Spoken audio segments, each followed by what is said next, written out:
Ba nhung chọn chạy lấy bẹp bò nâng chùm này đằng muối nước nông cam bắp ra AutoCAD á nước nông block bong bóng lọp bập hết vào khang chi block attribute បែបនេះអញ្ចឹងនៅពេលដែលយើងដាក់ឈ្មោះឬក៏យើងអត់បានពេញព្រមនៅត្រង់ទីតាំងនេះឲ្យបានត្រឹមត្រូវអញ្ចឹងពេលដែលយើងហៅទិន្នន័យនឹងយកមកប្រើឬក៏ link ទៅកាន់ Excel កាន់អីអញ្ចឹងវាធ្វើឲ្យ take ហ្នឹងវាអត់សូវត្រូវមិនបងប្អូនអរគ្នាខ្ញុំអត់បងប្អូនមើលនេះអញ្ចឹងវាខុសពី block របស់យើងអានេះខ្ញុំប្រូវិធីបើ block របស់យើងបងប្អូនទៅកែវាបានអាហ្នឹងខ្ញុំប្រូវិធីចឹងអញ្ចឹងប្រូវិធីឬក៏បងប្អូនចុចលើវាទៅនឹងមានពាក្យកន្លែងយើងមាន take ជាមួយនឹង prom អញ្ចឹងកន្លែង take និង prom ទីតាំងនេះបងប្អូនអាចបញ្ចូលទៅកែបានទេឧទាហរណ៍ថាយើងដាក់ជា grid ឬក៏ដាក់ grid head អីចឹងអញ្ចឹងវាអត់អាចទៅបំពេញបានទេកែប៉ុន្តែយើងអាចកែទៅ value វាបានទេហ្នឹង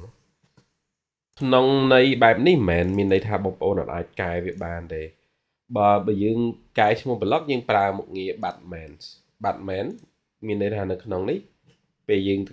ទៅកែ Batman យើងអាចមកកែទីតាំង take នេះបានចា Batman នេះគឺទីមួយយើងអាចទៅកែឈ្មោះ block ក៏បាននេះ Batman សំទោស Batman ហ្នឹងទៅកែឈ្មោះ take ខ្ញុំចុចបងប្អូនមើលអញ្ចឹងយើងវាយនេះ comment នេះអញ្ចឹងកែឈ្មោះបាក់ take ហ្នឹងបានអញ្ចឹងនៅពេលយើងទៅកែឧទាហរណ៍នេះយើងជា grid head ហ្នឹងដែរបើយើងចង់ប្រើប្រាស់មុខងារមួយទៀតគេហៅនៅក្នុង note នៅក្នុងមុខងារ insert ហ្នឹងវាមាន block កន្លែងវាមួយវាដាក់ថា manage attribute អញ្ចឹងពេលបងប្អូនចុចលើហ្នឹងគឺវា load ដល់ទីតាំងហ្នឹងដូចគ្នាឧទាហរណ៍កន្លែងនេះខ្ញុំកែវាមក grid អញ្ចឹងអូខេនៅពេលដែលយើង apply វានឹងចូលហើយបងប្អូនខ្លះថាចុះអាកន្លែងហ្នឹងចាំបាច់កែទៅអីក៏ប៉ុន្តែមានមូលហេតុហេតុបានគេកែដោយសារពេលដែលគេធ្វើការ count ទិន្នន័យពី block ហ្នឹងគឺវាជា block តម្រង់ជា parameter អញ្ចឹងនៅពេលដែលខ្ញុំ apply អញ្ចឹងវាផ្លាស់ប្ដូរហើយអូខេអញ្ចឹងពេលបងប្អូនចុចលើកក្រោយអញ្ចឹងទៅវាទៅនេះអញ្ចឹងវាកែកន្លែងនេះទៅជា grid ខ្ញុំលើកករណីបើសិនជាសមាជិកដែលគាត់ប្រើជាមួយនឹង Cambocat ខ្ញុំមានមុខងារមួយគឺមុខងារនេះគឺជាមុខងារគេហៅថា ATT Manage Pro អញ្ចឹងបងប្អូនចុចកន្លែងនេះមកអញ្ចឹងនៅក្នុងនេះខ្ញុំបង្ហាញពីទម្រង់នៃការកែស្រួលដោយសារជាទូទៅនៅក្នុង block ហ្នឹងមួយវាអាចមាន attribute ជាច្រើនអញ្ចឹងបងប្អូនអាចធ្វើការ pick block នោះបានណាខ្ញុំ pick ហើយខ្ញុំ enter ទៅខ្ញុំទាញទៅវានឹងទាញអញ្ចឹងពេលវាទាញ block នឹងចូលគឺវាបង្ហាញទី1វាមានទាំងប្រភេទ layer ប្រភេទអីចឹង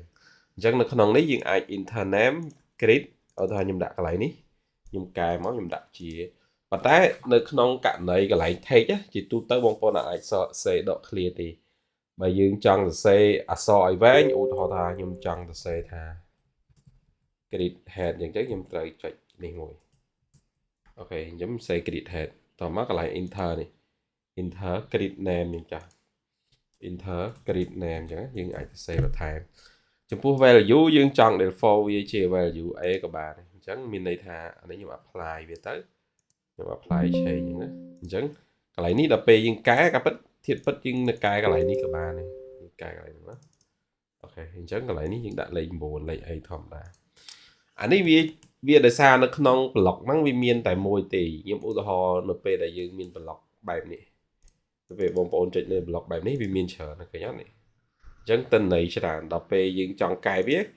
ការពិតក៏យើងនៅតែអាចបាត់មែនបានដែរអញ្ចឹងបងប្អូនទៅរកមើល title block ហ្នឹងមកអញ្ចឹងយើង edit ម្ដងមួយចេះវាចំណាយពេលយូរអូខេអញ្ចឹងសម្រាប់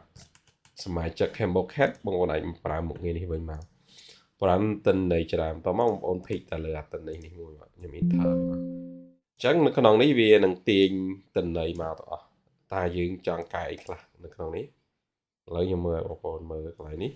អញ្ចឹងកន្លែងនេះយើងមាន sheet number sheet នេះគឺ sheet កន្លែងនេះគឺហើយនេះបានខ្ញុំចេះថែមនៅ sheet number date approve ឧទាហរណ៍ខ្ញុំចង់កន្លែង